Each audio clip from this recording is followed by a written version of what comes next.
Hi everyone, I'm Anki Yu. I'm glad to have the opportunity of making this presentation about the summary of Chapter 10, Customer Relationship Management. In my presentation, we have two learning objectives. The first section is developing CRM through frequent shopper programs.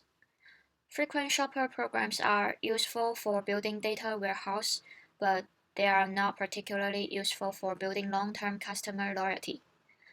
The perceived value of these programs by consumers is low because consumers perceive little difference among the program offered by competing relators. And most programs simply offer consumers price discounts that are available to all consumers that register for the programs. These discounts are appealing to price-conscious shoppers but not necessarily to the high CLV shoppers. Competitive advantages based on frequent shopper programs are rarely sustainable. The programs are very visible, so they can be easily duplicated by competitors. They also are very expensive in most cases. Finally, loyalty programs are difficult to revise or correct.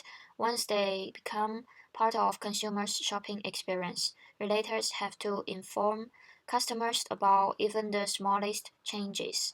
If those changes imply that customers are losing some of the benefits of the programs, a strong negative reaction is likely, even from customers who expect relatively little loyalty in the first place.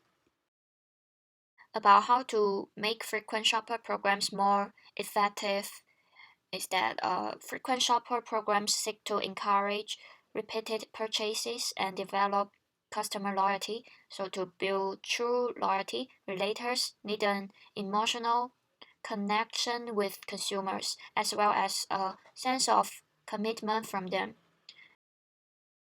And to move frequent shopper programs beyond simple data collection and short-term sales effects, retailers might create tied rewards, treat frequent shoppers as VIPs, incorporate charitable activities, offer choices, reward all transactions, and make the program transparent and simple.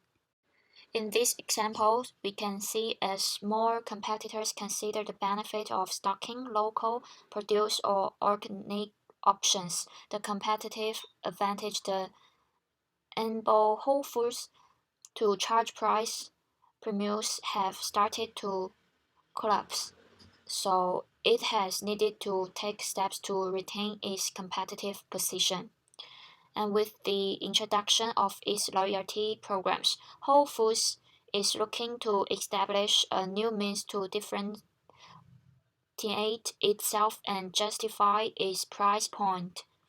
The loyalty programs goes well beyond coupons or free gifts. Instead, it features personalized rewards based on each shopper's purchase history, including experience-based rewards.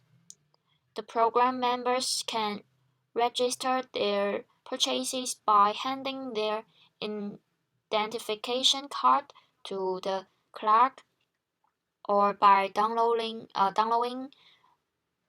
and using the mobile app. Both channels will integrate seamlessly with Apple Pay, reflecting Whole Foods' prediction about the expansion of the convenient payment method.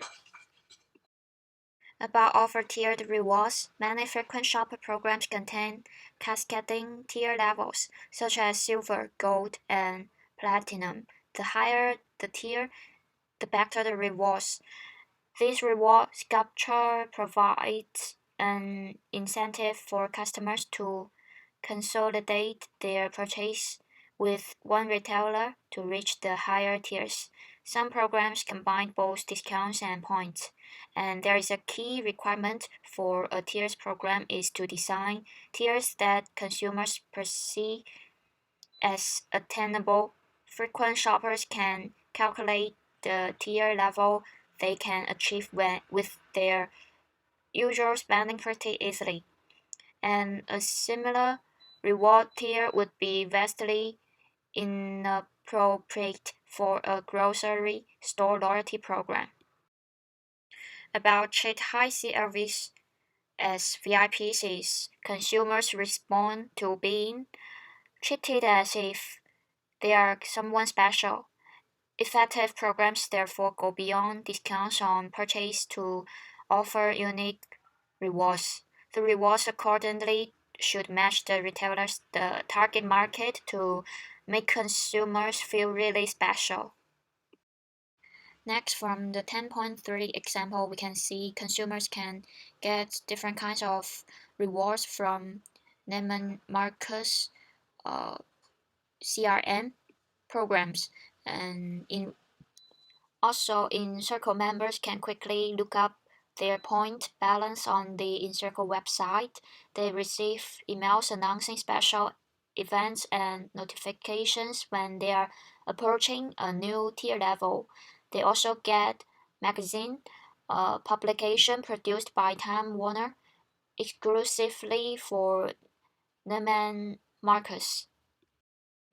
So in return, Neiman Marcus asks for feedback about how it can help improve its value for in-circle members, and also at the store level, sales associates unobtrusively gather insights about customers using their prior purchases and behaviors in the store.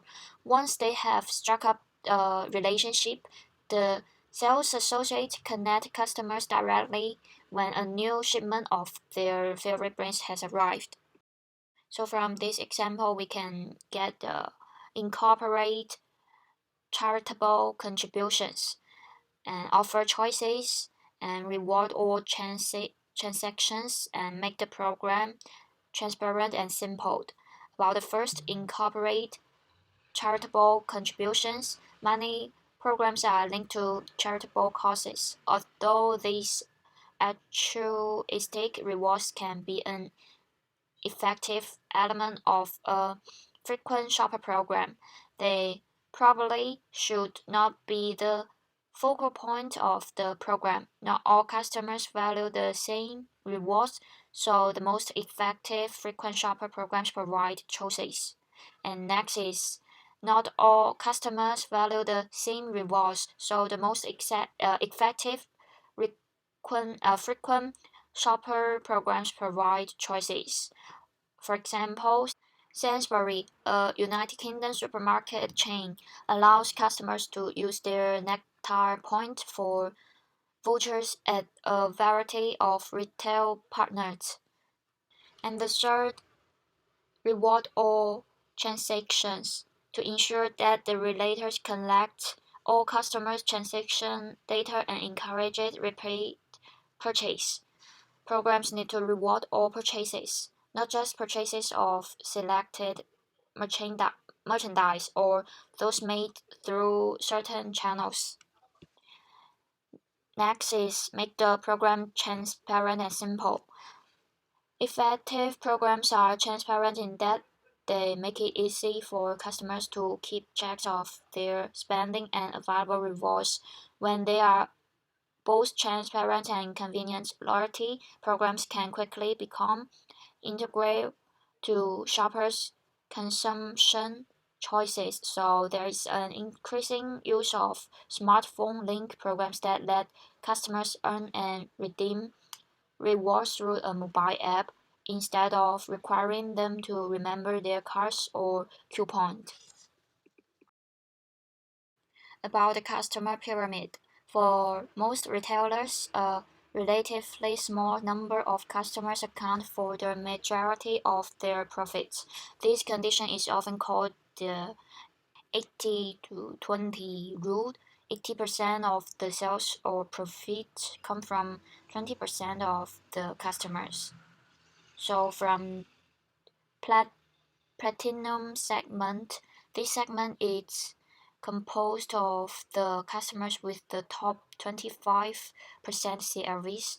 Customers in this quartile buy a lot of the merchandise sold by the relators and often place more value on customer service than price. Next is gold segment. They always buy a significant amount of merchandise from the relators. They are not as loyal as platinum customers and patronize some of the retailers' competitors. The profitability levels of the gold tier customers are less than those of the platinum tier customers because price plays a greater role in their decision making. Next is iron segment.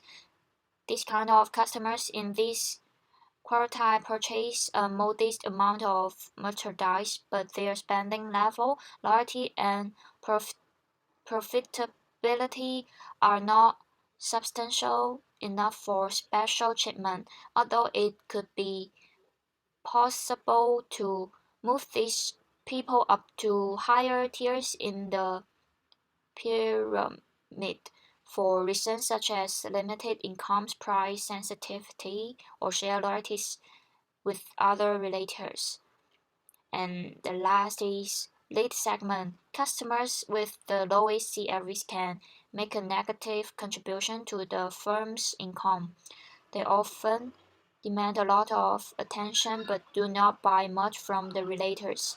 When they do buy from the relators, they often buy merchandise on sale or abuse return privileges. They may even cause additional problems by complaining about the relators to others. As a result, relators should not direct any attention to these customers. So, in the following sections, we discuss program retailers used to retain their best customers, convert good customers into high CLV customers, and get rid of unprofitable customers. In the customer retention, first is personalization. Each segment is composed of a large number of customers who are not identical. So any general offering will be most appealing for only the typical customers and not as appealing to the majority of customers in the segment. The availability of customer level data and analysis tools helps relators overcome this problem and offer unique benefits and targeted messages to individual customers in a cost-effective manner. Some relators retailers provide unusually high-quality, personalized customer service to build and maintain the loyalty of their best customers. And many small local retailers have always practiced one-to-one retailing.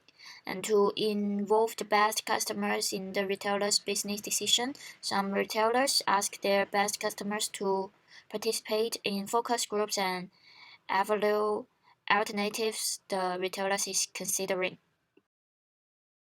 A second approach for building customer retention and loyalty is to develop a sense of community among customers.